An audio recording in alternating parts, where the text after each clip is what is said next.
Hello, beautiful people. My name is Emma. And I'm MC. And we are your hosts of the G-Forces podcast.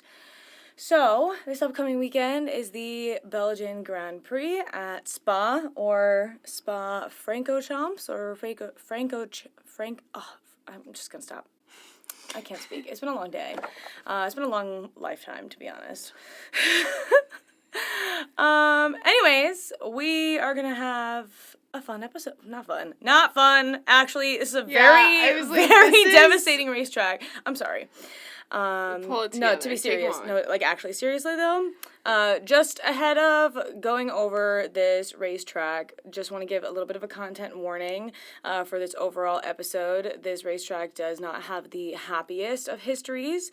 There are a lot of fatalities, unfortunately, at this racetrack, and we will be talking about some of the history of it, just so you know ahead of time. Yeah, so trigger warning for any of those listening. We will be talking about death, and quite a violent death at that. So for anyone that are bothered, we'll take the time and put the timing in when I talk about that one specific race. Yeah. We'll clip that time, so anyone that wants to skip it can go ahead and skip it. We'll put it in the description of where it is that you can skip to so that you don't have to listen to that. But the rest of it should be fine. My part should be fine. It's just a little bit of MC's. Yeah, so overall, I'm going to go over the track, Spa-Francorchamps, home of the Belgian Grand Prix. It has a very long and honestly a really, really sad history. Like Emma said, it has high fatality, high risk. It has taken a lot of lives, but also there have been a lot of milestones for some drivers, a lot of really well-known years. So one of those kind of bittersweet tracks that is kind of shrouded in kind of a dark history. So we'll go over some of that. What about you? Yeah, so I'm going to go over one of the historical, not historical. I think people who raced on it in this race would be insulted that I'm saying it's a historical race because it was the year that I was born. It's a throwback. Yeah, it's a throwback. So this is the 1998 Belgian Grand Prix that I'm going to go over. It is considered one of the most dramatic F1 races of all time.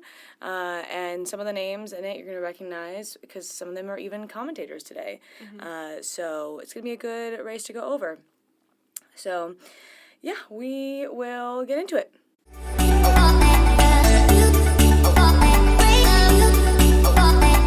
Okay, so Spa as a whole has been around pre-F1 regulation, so pre-1950. So after World War I, there was a push by several people to get some sort of race going on in Belgium. At first, I think they wanted to revive an old series prior to the First World War. And then the Royal Automobile Club of Belgium hosted a version of the Belgium GP in 1922 that was an endurance car race. Like a lot of the more historical races that have been around since 1950, I think a lot of them were started by these Royal Automobile Clubs, kind of wanted something, because I think around this time there was the beginning of a European Championship going on. In 1924, the RABC started to build structures, placing a timing booth and some other buildings to host the Francorchamps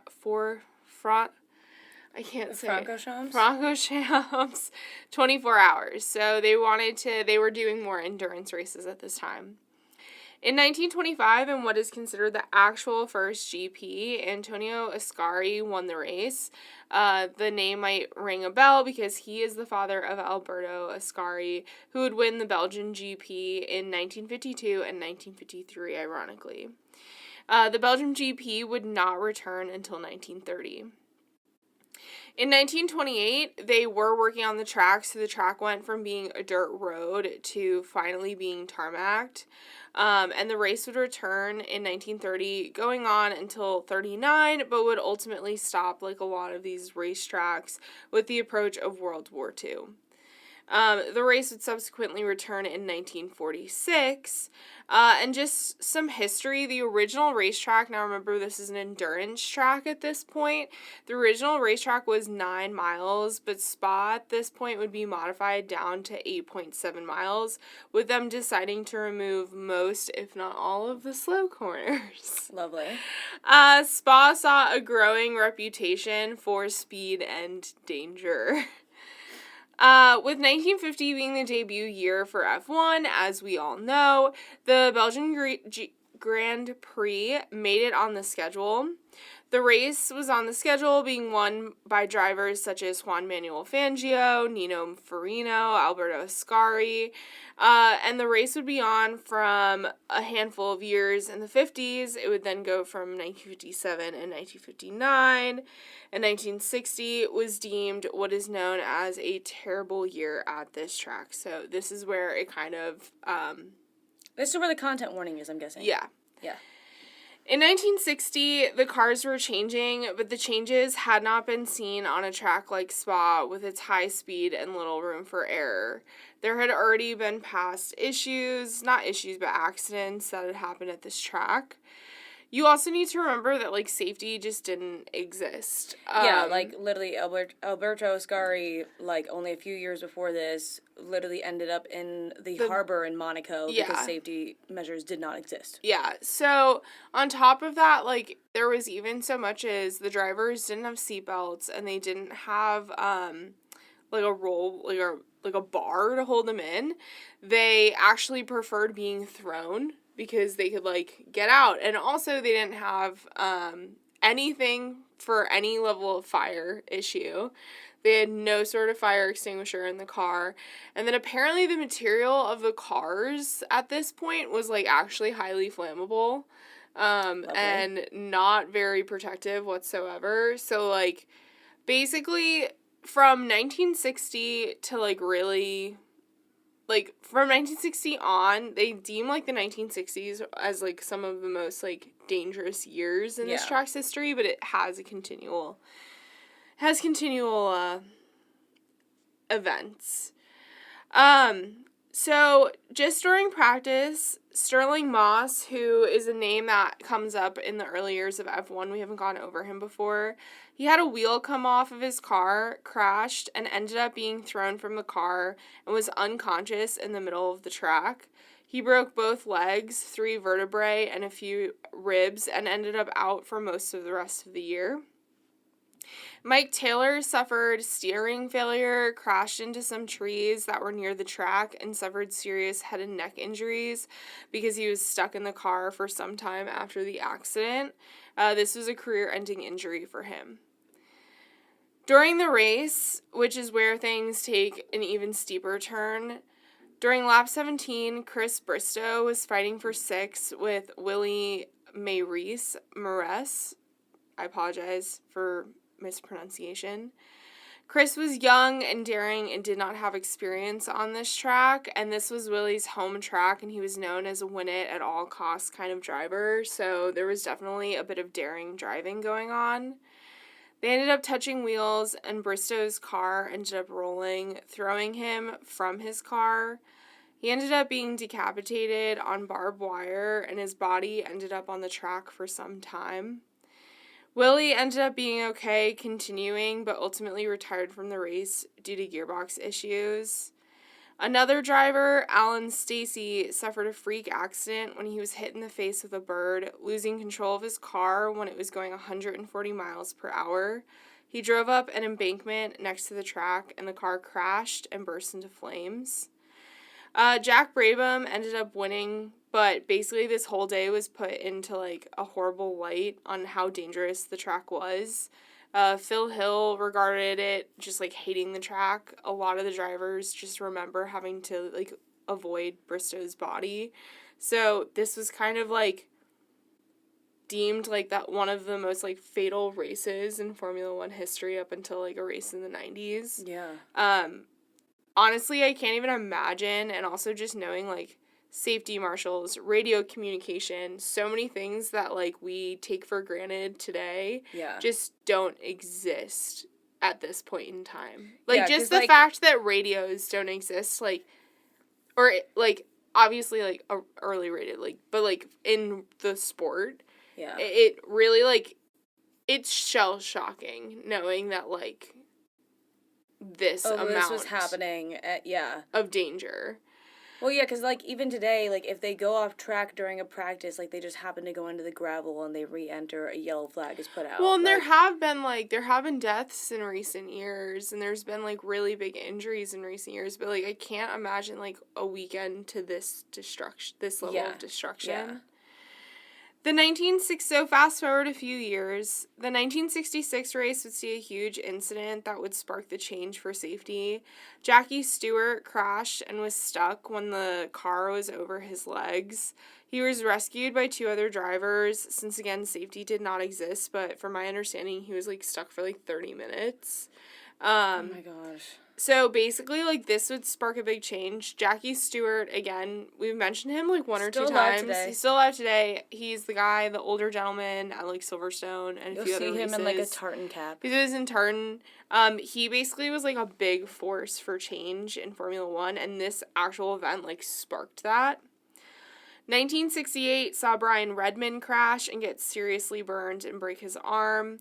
And then in 1969, safety at the tracks became a really big thing. Drivers were becoming wearier and wearier of the safety, especially since the cars were driving basically the whole thing at like 150 miles per hour as the cars were improving. Jackie Stewart went and visited the Grand Prix prior to the race on behalf of the drivers and demanded a list of like safety updates be made. The track refused because they didn't want to spend the money, and so a bunch of the drivers pulled out and the event was subsequently canceled. And this kind of like spurred a whole bunch of like changes. They did make a few small changes to the track in 1970, but the cars were still going 150 miles per hour. And the event ended up getting canceled after that year because the track just wasn't up to the safety standards for the FIA. The Belgian Grand Prix would continue, but it was held at another track, Zolder, in a circuit near Brussels. I couldn't pronounce the name. Unfortunately, Zolder's conditions would begin to pose a problem. In 1981, there was a slew of issues involving safety, and a lot of injuries transpired. It seemed like it was a whole slew of miscommunication. Like, I think someone ended up getting, like, run over. Like, it was a whole slew of injuries. And then in 1982, as Zolder, this would be the track that would take the life of Gilles Villeneuve, which the Montreal circuit is named after. While all this is going on, Spa was shortened further. So you do remember Spa was like fairly long. Yeah. Spa was shortened further to 4.3 miles, finally introducing more corners and taking like a lot of the country roads that involved like the trees that Jackie Stewart ended up in, like the other obstructions, it would remove it. In 1985, the Belgian Grand Prix returned to Spa. They did have an issue with the asphalt, and essentially they, like, put in this, like, new asphalt technology that was supposed to, like, help with the wet conditions. Because that's something about Spa, is that, like, one part of the circuit could be covered in rain and the other in sunshine. Like, that section of Belgium just, like, has really random weather. And so this was supposed to help with, like, wet and dry conditions, but essentially, like, it ended up being really hot, apparently, and it just, like, crumbled. Interesting, okay. And so the whole event had to be postponed a few months, but it got back on the schedule. The next few years would see this Senna-Prost back-and-forth win that we've gone over a few times. And then in 1992, this would be Michael Schumacher's debut win as an F1 driver. 1998 saw a lot, but Emma is going to go over that one. And then over the next few years, the circuit would become very special for Schumacher. He would win his 52nd Grand Prix, I think beating Senna's or Prost's, like one of their records, beating Prost's win record. And then he would win his 7th driver's title at Spa in 2004. The Belgian Grand Prix didn't happen in 2003 due to tobacco laws and advertisement in the country. And then it wouldn't happen in 2006 due to repair work that would be done at the time of the race. This 2021 race, I didn't know this until reading up on the track. The 2021 race is known as the shortest race in F1 history. It lasted 3 laps, and Max did win. Amazing. And Spa Naturally. is currently confirmed on our calendar until 2025. So, that is a very, very brief highlighting on some more tragic events, but I think it just kind of like goes to show the level of risk that like is in the history of some of these tracks. And I mean there's definitely different phases of when safety was introduced to F1. So, like, you have your very beginning of F1 in 1950, where it was just, like, chaos. And then you have really the change in, 1966, that Jackie Stewart was like, we need to have some sort of safety regulations. Well, I think prior to that, like, a few of them had, like, Monaco had put up, like, a few barriers. A lot of them were, like, hay bales and stuff like that. But, yeah, they were, or, like, the metal, like, the metal barriers that you have on, like, the highway now. Yeah. Like, pretty basic. Yeah, and then there wasn't, like, a huge amount of change when it came to, like, serious safety regulations really until Senna's death after that, honestly, because a lot of the times, like, it was your basic, like, fences and stuff, like a metal chain link fence at places, but it wasn't anything serious that could help protect people. I am curious to see, like, and I haven't ever read up on it to see, like, what were the regulations that were put in place, like, what was increased, because I wonder if it was just, like, even increasing, like, a level of marshals around the track. Oh, like, 100%. Because that's the thing, like, hearing that some of these guys would crash and then they would be stuck, like, you know, Jackie Stewart wasn't the only one. There was a gentleman earlier on in history that he had a career-ending injury because he was stuck in his car with head and neck injuries. Well, and now we see marshals, like, all over the track on the outside. Oh my god, like, the car it's will like crash every and, 10 feet there's marshals there. Which is perfect for the level of safety that's needed 100%. And for the danger that, like, they're putting themselves in. So, definitely a rich history, a very sad history, but then you do have some, like you said, like Michael Schumacher's career win. Senna and Prost, their back and forth battles were, like, some of, like, they're legendary. I'm pretty sure that Charles Leclerc's first win was at Spa in 2019. And I remember that specifically because in Drive to Survive, unfortunately, they show what happened that weekend. The day before, a Formula 2 driver, Antoine Hubert, which you'll see a lot about him probably over the weekend. He grew up with, like, Charles and Pierre and Esteban, and he was unfortunately involved in a fatal crash that weekend, the day before the F1 race. And so I know that when Charles had his win the next day, they didn't celebrate it all naturally. So I think recently, I know last year, unfortunately, there was also another incident that happened with an F3 driver. I know a lot of the drivers tend to discuss a specific turn that all of these crashes, at least in modern times, tend to happen at. I believe it's the Eau Rouge turn or corner. It's kind of like a blind, like you're going up a hill, so you can't really see the turn or see if there's somebody right there.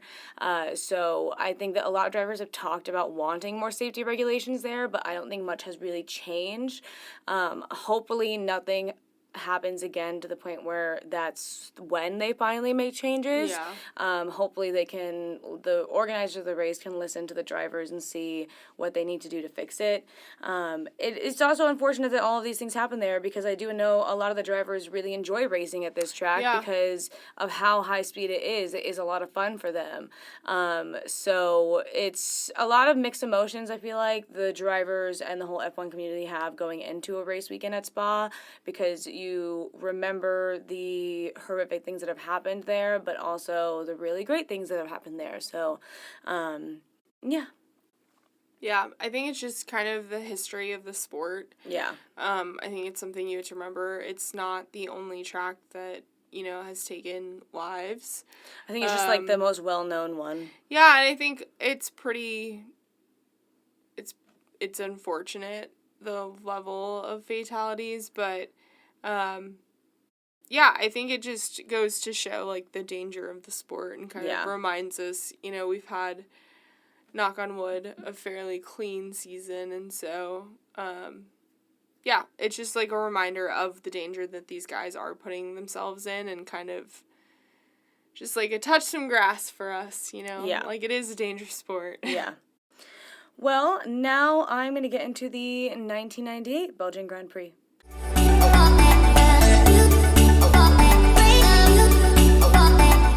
So the 1998 Belgian Grand Prix obviously happened at Spa. It is the 13th round of the season, and going into the race weekend, we have Mika Hakkinen, who is leading the championship with 77 points, Michael Schumacher, who is only 7 points behind him, and then Hakkinen's teammate, David Coulthard, who I'm just going to call him DC, was in third with 48 points. So mathematically, only these three could actually win the championship because there was only, like, I think another 40 points left that you could earn throughout the rest of the race season to win, and it was not possible for people to be doing that, really. So, practice. FP1, DC was first, Mika was second, despite a crash in the session. And just so you know, Mika and DC, they were racing for McLaren at this point, and at this point, Michael Schumacher was with Ferrari. And there's also Michael Schumacher's brother, Ralf Schumacher, is driving in F1 at this point in time. So I'm not going to call them Schumacher. I'm just going to call them Ralf and Michael, just so that you guys don't get confused. FP2, we see Michael Schumacher as the fastest. We see Hakkinen as second and DC in third. And then Damon Hill, who was driving for Jordan, was in fourth. Villeneuve lost control and actually crashed at the Eau Rouge corner. And this is Villeneuve Jr. This is Jacques Villeneuve. Yeah. He was not injured, but described this as his worst F1 crash so far. In FP3, we see Hakkinen as first, DC second, Hill third, and Villeneuve as fourth. He was actually, because he had crashed his car the day before, was driving the spare Williams car, because at this point in regulations, you were allowed to have an actual spare car, like basically built, ready to go, in case your other car crashed. Well, that's convenient. Yeah. We're allowed to have a spare chassis now, that's it. Yeah. Mika, hold on a second. Yes, Mika Salo crashed at the Eau Rouge corner, so another crash at that same corner this weekend, and was taken to the hospital, but was actually cleared for quali, since it was happening the same day. Quali comes, and at this point, quali was very different than it is now, so now we have the 3 qualifying sessions. At this point, each driver was permitted to drive at least up to 12 laps in an hour, and then that would determine your qualifying order. Race day comes. Well, I'll tell you some of the people who qualified. P1, Mika Hakkinen. P2, David Coulthard. P3, Damon Hill. And P4, Michael Schumacher. We see some monsoon-like rain the morning of the race, which is so fun at this racetrack every time. But they decided to start it without a safety car. Just 'cause. Why not? Just full send, I guess. Okay, race day. This is the most notes I think I've ever taken for a race that I've gone over. It's a hectic one, so bear with me, guys. Alright, so Hakkinen leads the start from a fast Villeneuve, Schumacher, and Fisichella. Behind them, DC comes out of the spray and actually at a right angle to the racing line, and so he hits the trackside wall. DC rebounded directly into the path of an oncoming field and took out 11 drivers, and lived to tell the tale somehow. This is actually one of the most famous or infamous F1 moments, and it's labeled the Great Pileup. Which I don't know why they don't make fun of him more for this one, but I mean, it's not his fault. It was just like, well, he says that a wheel dropped into a metal grate somehow, and like that's how this happened. I don't know. Some of the drivers that, Hill, Ralf Schumacher, Esteban Tuero, I think I'm saying that right, they actually made it out of the situation completely unscathed, but a lot of the drivers involved were DC, Eddie Irvine, Alexander Wurz, Rubens Barrichello, Johnny Herbert, Oliver Panis, Jarno Trulli, Mika Salo, Pedro Diniz, Taranasuke Takagi, Ricardo Rosset, and Shinji Nakano. Jos Verstappen was racing in this, actually, and he made it to the pit, but his car was too damaged to continue, and he actually ended up retiring. So what are we at, 12 retirements at this point? No, actually. Hold on. So the race was stopped before the end of lap 1 to recover the cars, naturally.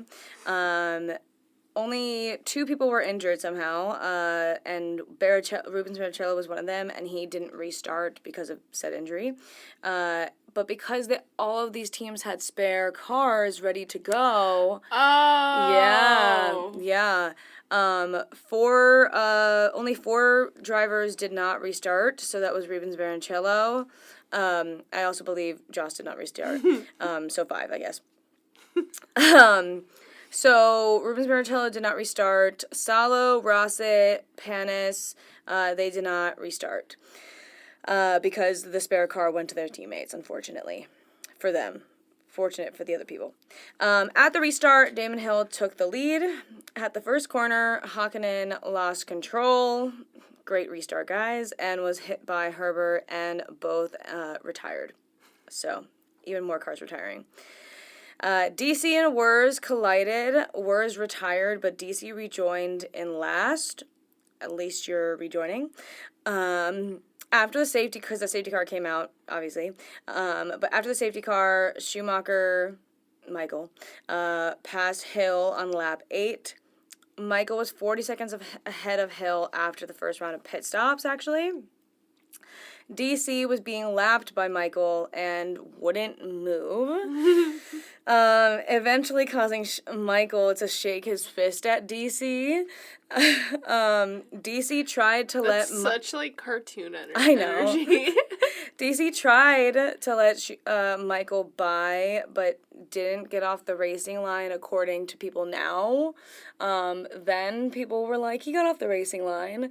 And due to poor visibility, Michael slammed straight into the back of the McLaren of DC, tearing off the right front wheel of the Ferrari and the rear wing of the McLaren, causing both cars to have to go into the pits. Both cars made it back to the pits, and Michael immediately got out of the car and went into the McLaren garage in Michael fashion. This video is, like, infamous. He's done this multiple times with, like, multiple drivers. He's done it too. Yeah.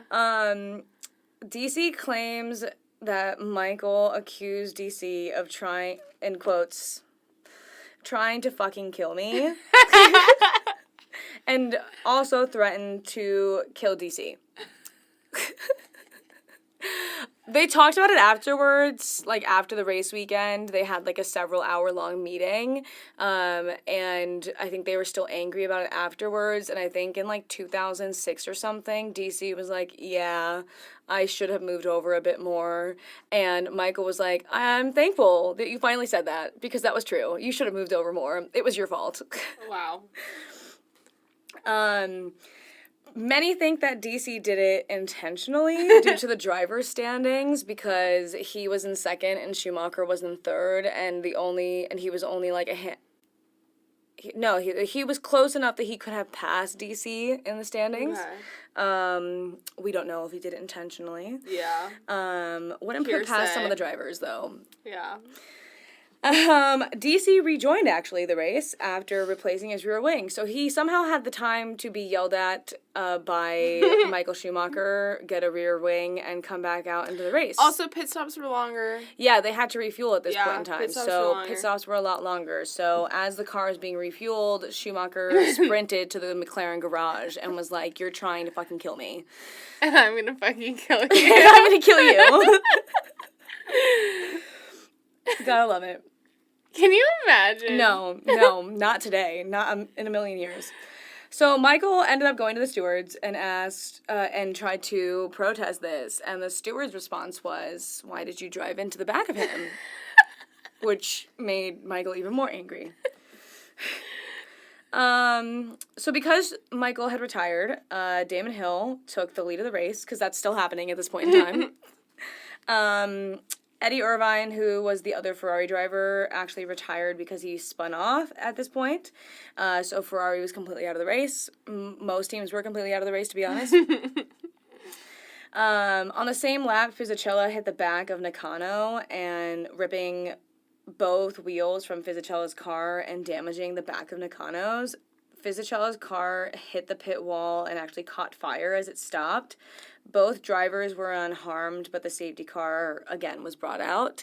Again, a lot of this is wild for us to even read about because, like, this is 25 years ago and 26, and something like this has not happened in the year and a half that we've been fans.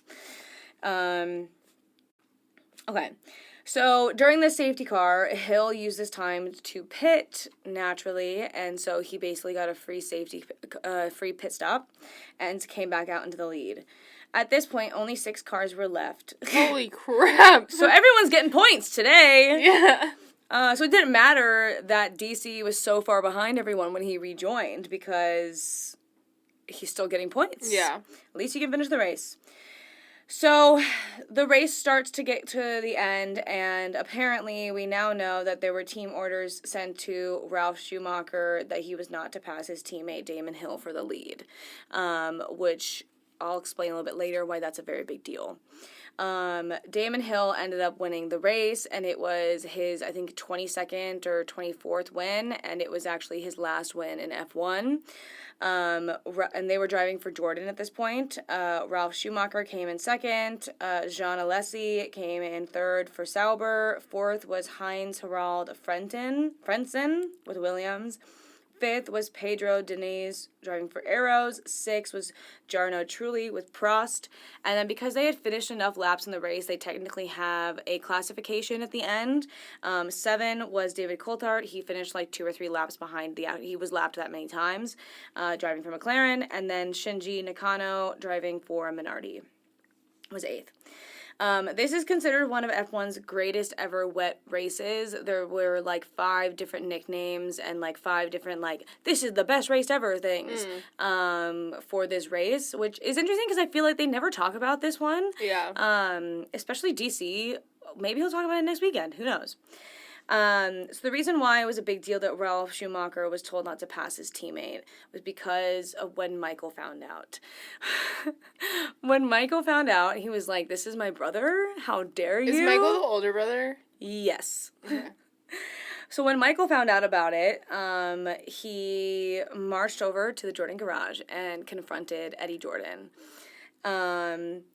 He then bought out Ralf Schumacher's €2 million contract and said that my brother will never drive for you again.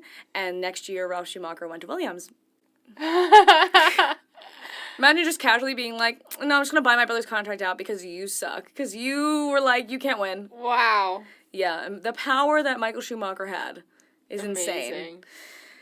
So yeah, that is the 1998 Belgian Grand Prix. Luckily, no tragedies happened other than Just the chaos. cars, I guess, dying, if you want to say that's a tragedy. But everyone was fine at the end, and it was just absolute chaos. And I feel like that when chaos happens today, it's similar to this kind of stuff where, like, there could be a lot of people DNFing. Like, what was the race this year where, like, only 12 people or something ended up finishing? It was like 6 or 8 cars ended up DNFing. Oh, I don't remember, but I know what you're talking about. But, like, there's sometimes races that are similar to this where so many cars end up DNFing that, like, you're just racing to get points at that point rather than racing for a spot.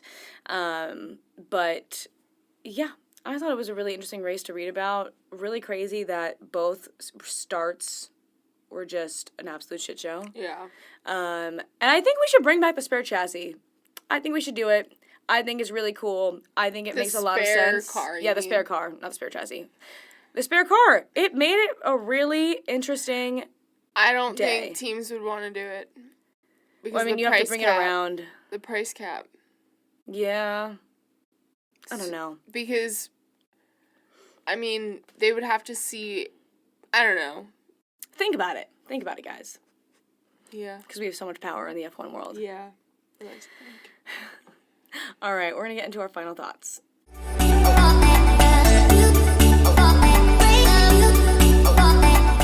What are my final thoughts. It's a really good question. I think that this race weekend, we don't know what the weather's going to be like yet, but from the past races, they've been pretty damp, I'd say. Like I said when at the very end of MC's story segment story time. Podcasts are kind of like story time, honestly. Yeah. But I think a lot of drivers go into this race weekend with a lot of tough thoughts and memories of the weekend, but also hopeful because I think it is considered one of the harder races to win. It's kind of like Monaco, where like if you win it, it's kind of a really big deal. And so I think last year it was one of my more favorite races to watch, but I remember last year it started to rain and then they put Lando on softs. Do you remember this? And I was like, he's gonna die. This is it. This is the moment we see him die. And then he ended up getting like second place. So like McLaren was the first ones to like switch to slick tires. Yeah. And they made that call and it ended up working out for them. Meanwhile, I was like, it's not going to work out and we're going to watch somebody die right now. Which is usually how I feel like I react during this race. Like anytime someone makes a risky call. The one time we watched it. Whenever anyone makes a risky call, I feel like this race in particular, I panic being like, oh my gosh, please no. Please no. Yeah, I mean, my biggest takeaways from this is, I think, like you said earlier, the drivers really, really look forward to it. But I also feel like this is one of those European legs that, like, I remember the crowd. The crowd is so much fun. It's definitely a vibe. But yeah, I'm intrigued to see how everyone is going to handle this weekend. It's the last race before summer season, before the summer break. So I'm kind of curious just to see, especially with kind of the impending drama from the Hungarian Grand Prix. I'm kind of intrigued to see how all of the teams are going to handle just kind of all of the reactions from everything. Yeah. I really genuinely don't know who I see on top for this weekend. I think it really depends on how McLaren's debrief goes in their meeting, to be honest. I think if they have a good debrief as a team and they make good strategy decisions, I could see one of the McLaren boys winning it. I don't think Max is going to be in the top 3. I think if he's in the top 3, it'll be because they got their strategy together, honestly. I think he's been really struggling the last couple of races, and it's really evident. Yeah. And, yeah, the Red Bull tends to be really good in, like, higher speed races. But, like, I think recently Max has just not been gelling with the car. Yeah. I would be shocked if he ends up... Well, not shocked, because it's Max Verstappen. But I would be surprised if he was in the top 3. Probably the top 6. That would make sense to me. But top 3, I don't think so. I could also see randomly like a Lewis win. True. Because this track is a lot of high speed stuff, and that's what Silverstone was. Yeah. And they did really well there. So as long as... Because Mercedes has been... I think Mercedes is the only team with the last few races that have consistently made good strategy calls. For Lewis. Well, what was the strategy for George that sucked? The qualifying. I'm talking about the race day. Oh. I don't know. I feel like, yes, they've been more consistent than the other top 3. I think Ferrari is where Ferrari has been. I think that Red Bull is kind of scrambling right now. I think that there is a panic that's causing disorganization, and I think from the outside looking in, that's my biggest takeaway, is that it just seems like they're frazzled. Yeah. Like, it seems like they're almost like everyone's spotlight is on Checo getting the yips, but no one's talking about how the whole team seems to be getting the yips. Yeah. And I think that's the problem, too, is we're focusing on Checo underperforming, and yeah, he's showing up in 12th and 7th. Do you remember a couple races ago when Red Bull had like a 5-second pit stop? But also, can we talk about the fact that where Checo is the equivalent to where Max is? Max being in 4th?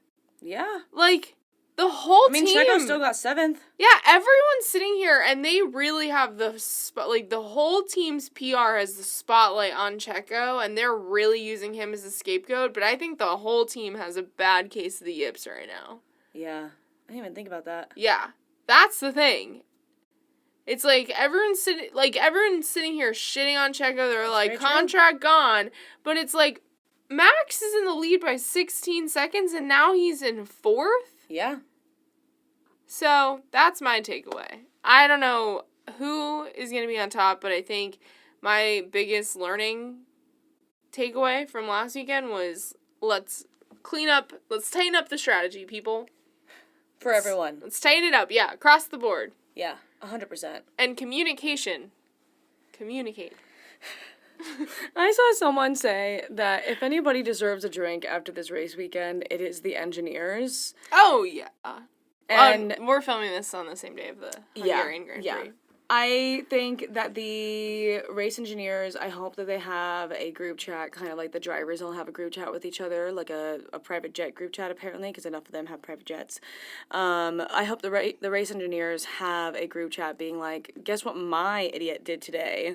Guess what my dipshit said to me? If not, there's going to be a lot of busy therapists tomorrow. Oh, 100%. Yeah.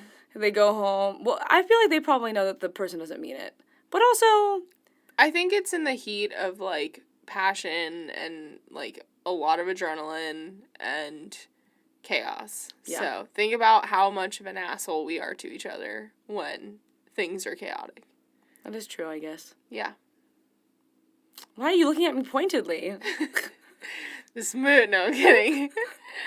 All right. Well, I think that's all for today. Make sure to like, subscribe, follow us on all of the things. Ring the bells. Yeah. All right. Bye, guys. Bye.